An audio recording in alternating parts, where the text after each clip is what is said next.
So in today's video, I'm going to talk about a band that's kind of new to me. The name of the band is Battle Beast, and the album is Circus of Doom. So the band is from Finland. They formed in Helsinki in 2005. They became popular after winning 2 metal competitions in 2010. That led to them playing the Wacken Open Air festival in Germany. Since then, they've released 6 albums. So I guess you can describe this band as a power metal band, but it's a type of band that has a very big sound. It's kind of close to symphonic metal, but not quite.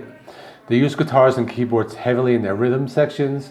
The songs are high energy, but at the same time, they're very melodic. The band is fronted by Norva Loimo, and she has a very powerful voice and sings in a very heavy metal style. The band also reminded me a little of Nightwish, and they even toured with them during the Imaginarium World Tour. And actually, both bands are from the country of Finland. So let me talk about the album now. The album has 10 songs, a runtime of 41 minutes. The first song is the title track, Circus of Doom. It starts out with a music box playing and then goes into a very heavy, chugging, near thrash metal riff.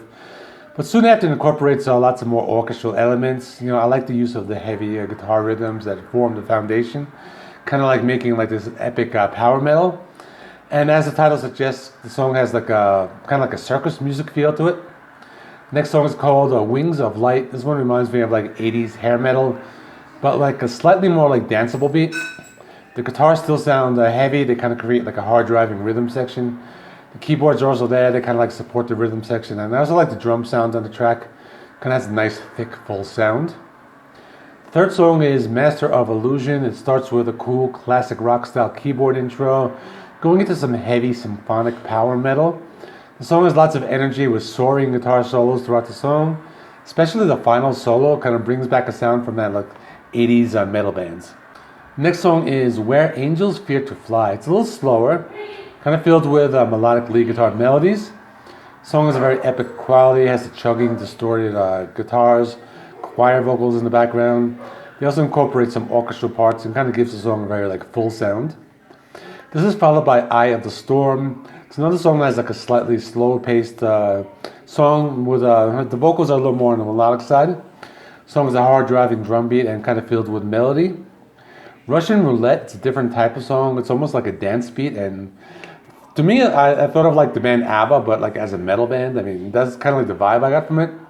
Now, don't get me wrong. I mean, the song is still very heavy. It has the distorted guitars. It has the 80s heavy metal style vocals, but it also has a pretty cool cartoon style interlude.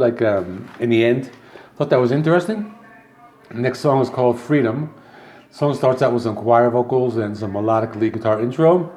This one goes into one of the heaviest riffs on the album with these galloping rhythm guitars and heavy metal vocals. This is followed by The Road to Avalon. This is a power ballad. This one has the melodic guitars in the intro and the hard rock driving vocals in the verse section. I like the hard driving drum beat, giving the song a lot of energy. Also a melodic interlude towards the end of the song as well. Now there are 2 more songs on the album. So the next song is called Armageddon. This one has a bit of an edge to it, kind of has some harsh vocals mixed a little lower in the mix, but the song itself is very melodic and includes heavy guitars, hard driving drum beat. I also like the solo on the song. It reminded me a lot of 80s heavy metal. The final song is called Place That We Call Home. So this one has some heavy stop-start riffs, slightly more aggressive vocals. The song has soaring vocals and very epic sound quality to it. I like the chunky guitar chords, and they can be heard behind the guitar solo. Not a bad song to end the album. So, in conclusion, when it comes to power metal, I'm kind of a newcomer, and at the same time, I like power metal that's more, like that old school power metal, like Halloween or Iced Earth, that type of sound. But this is a type of power metal. I guess it's more of a European type of sound. Very big sound, very heavy guitars, very keyboards, very full, almost symphonic sound, and for so on. So for that reason, I'm probably not as enthusiastic about this album, but at the same time, I thought it was enjoyable. The band reminded me a little of Nightwish, but I think for me the main difference was instead of those operatic vocals, the vocals were more of those classic heavy metal vocals. Kind of reminded me of Doro Pesh or something like that. The guitars are very heavy. The lead guitars are very melodic. The drums sounded very good. The keyboards gave the album a very full sound. I listened to the album 3 times already. The songs are very memorable. They're catchy. They stick in your head. And for that reason, I'll give this album an 8 out of 10. Let me know in the comments what you thought of the album, and how does it stand up against their other albums, because I've never really listened to this band before. So that is all. Up next, I will have some retro reviews. The Rolling Stones, Between the Buttons, and Pink Floyd, Animals. And there are a couple more new releases that I might do. Ashes of Aris, that's a band featuring members of Ice Earth.